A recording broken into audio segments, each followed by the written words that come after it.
오늘 우리에게 주신 하나님의 말씀은 구약 성경 창세기 11장 1절에서 9절까지 말씀입니다. 말씀을 봉독하겠습니다. 온 땅에 언어가 하나요 말이 하나였더라. 이에 그들이 동방으로 옮기다가 시날 평지를 만나 거기 거류하며 서로 말하되 자 벽돌을 만들어 견고히 굽자 하고 이에 벽돌로 돌을 대신하며 역청으로 진흙을 대신하고 또 말하되 자 성읍과 탑을 건설하여 그 탑 꼭대기를 하늘에 닿게 하여 우리 이름을 내고 온 지면에 흩어짐을 면하자 하였더니 여호와께서 사람들이 건설하는 그 성읍과 탑을 보려고 내려오셨더라. 여호와께서 이르시되 이 무리가 한 족속이요 언어도 하나이므로 이같이 시작하였으니 이후로는 그 하고자 하는 일을 막을 수 없으리로다. 자, 우리가 내려가서 거기서 그들의 언어를 혼잡하게 하여 그들이 서로 알아듣지 못하게 하자 하시고 여호와께서 거기서 그들을 온 지면에 흩으셨으므로 그들이 그 도시를 건설하기를 그쳤더라. 그러므로 그 이름을 바벨이라 하니 이는 여호와께서 거기서 온 땅의 언어를 혼잡하게 하셨음이니라. 여호와께서 거기서 그들을 온 지면에 흩으셨더라. 아멘. 매일 성경 순서에 따라 창세기 11장 말씀을 살펴보겠습니다. 어제 나눈 10장에서는 각 민족의 형성을 다루었다면 오늘 본문에서는 각 언어가 어떻게 나뉘어졌는지를 다루고 있습니다. 본문의 1절은 세상의 언어가 하나였다는 선언으로 시작을 합니다. 지금은 언어가 하나가 아님을 전제하고 있습니다. 언어가 하나고 말이 하나다. 이것은 사람들을 대규모로 동원할 수 있는 전제가 됩니다. 2절에 그들이 시날 평지에 거하게 됩니다. 노아의 자손들이 뻗어가다가 거기 멈춘 것입니다. 여기서 시날이란 지명은 수메르로 읽을 수 있습니다. 바벨론이 번성한 남부 메소포타미아 지역이라 할 수 있습니다. 이 지역은 아주 오래전부터 고대 도시들이 번성했던 곳입니다. 티그리스와 유브라테스 강이 흐르고 비옥한 평야였습니다.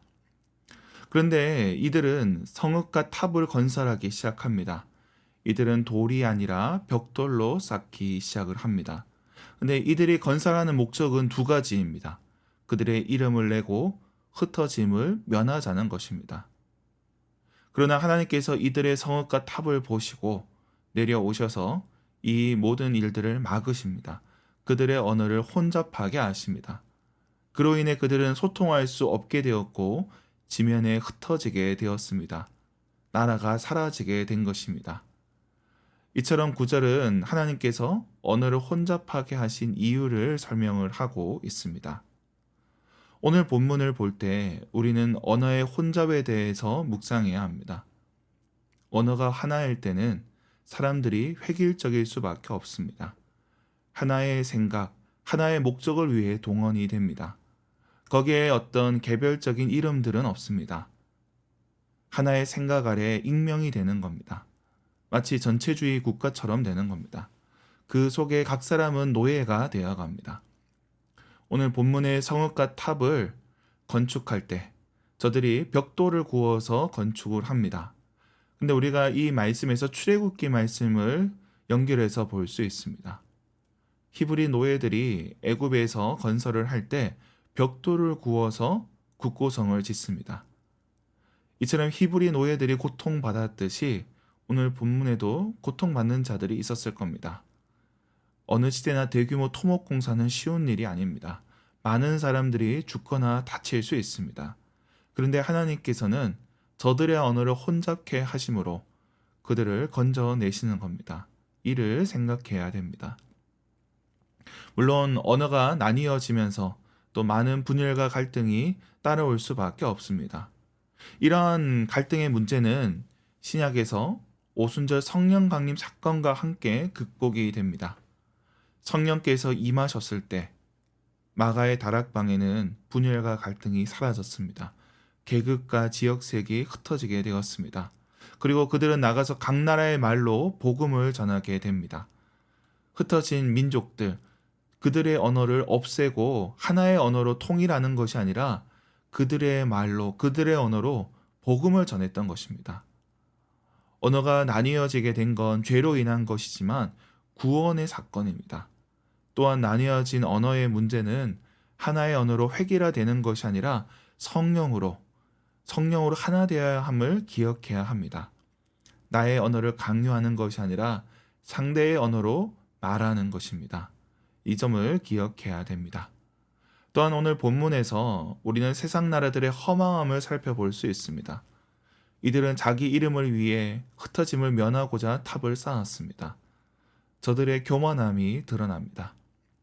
이러한 대규모 건축, 토목 공사는 권력을 과시하는 수단입니다. 독재자들 또는 권력자들이 이를 좋아합니다. 자신들의 권력은 눈에 보이지 않습니다.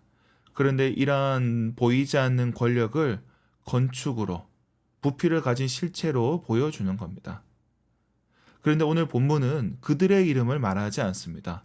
이처럼 대단한 건축물을 짓는데, 대단한 동원 능력이 있는데, 인류 최초의 국가로 이름을 남길만 한데 성경은 침묵합니다. 일종의 기록 말살형을 내립니다.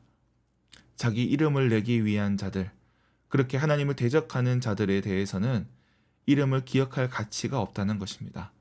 그들이 무엇을 남겼듯 의미 있는 것이 아니라는 겁니다. 이는 출애굽 때도 마찬가지입니다. 출애굽은 이스라엘 역사에서 가장 중요한 사건입니다. 그런데 애굽의 바로의 이름이 안 나옵니다. 그토록 중요한 사건임에도 바로의 이름을 드러내지 않는 겁니다. 이름을 말하지 않는 겁니다. 이것이 악한 권세자들, 권력자들에 대한 심판인 것입니다. 그들의 목적이 이름을 내는 것이면 이름을 내지 못하게 하는 것입니다. 말씀을 맺겠습니다. 홍수 이후에도 인간은 여전히 범죄합니다. 하나님을 대적합니다.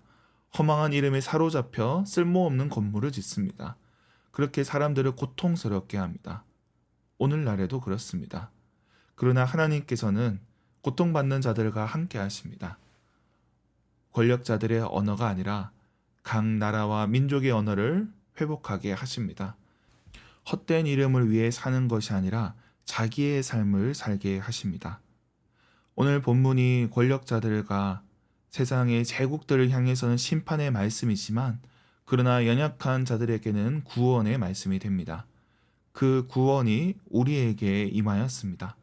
그 구원을 믿고 살아가는 저와 여러분이 되길 주님의 이름으로 축원합니다. 기도하겠습니다. 하나님 아버지, 이 시간 우리의 말을 새롭게 하여 주시옵소서. 우리는 이 세상 살면서 권력자들의 말을 따라갑니다. 남들의 욕망을 입술에 담습니다. 이 세상 이념에 사로잡혀 살아갑니다. 허망한 이름에 붙들릴 때가 있습니다. 그러나 주님, 우리의 말을 새롭게 하여 주시고 진리를 말하게 하옵소서. 우리 마음에 세상 권력자들의 말이 아니라 하나님의 진리를 담게 하옵소서. 성령으로 하나 되게 하시고 상대를 배려하는 말을 하게 하소서. 이것이 우리의 방언이 되게 하여 주옵소서. 서로 사랑하고 존중하고 아끼는 말을 하게 하옵소서. 세상 나라들을 위해 기도합니다. 강한 나라들을 누르사 저들이 함부로 전쟁을 일으키지 못하게 하옵소서. 겸손히 주님을 섬기게 하옵소서. 미국 내 이민 단속국으로 많은 이들이 두려움 가운데 있습니다. 주님께서 두려워하는 자들과 함께하여 주시고 특별히 미국에 있는 대학 졸업 식구들, 그들의 삶을 지켜 주시옵소서. 이러한 시민들을 위해서도 기도합니다. 주님께서 그 땅 가운데 함께하여 주시고 더 이상 피 흘리는 일이 없게 하옵소서. 주님의 다스림이 그 땅에 나타나게 하옵소서. 악한 자들이 무너져 내리게 하여 주옵소서. 우리에게 주신 사명을 위해서 기도합니다. 주님께서 주신 캠퍼스 선교와 이 지역 선교에 은혜를 더하여 주시고 그 일에 충성되게 감당하는 자들 되게 하옵소서. 우리 가운데 연약한 지체들을 위해서 기도합니다. 주님께서 병상에 있는 자들 기억하여 주시고 저들에게 치유와 회복의 은총을 허락하여 주시옵소서. 태의 열매를 놓고 기도하는 이들이 있습니다. 그 가정의 생명을 허락하여 주시옵소서. 오늘 온라인으로 나온 성도들 주님께서 저들과도 함께하여 주시고 간절한 기도에 응답하여 주시옵소서. 우리의 모든 삶의 순간 속에 주님 함께하옵소서. 감사드리며 예수님의 이름으로 기도드립니다. 아멘.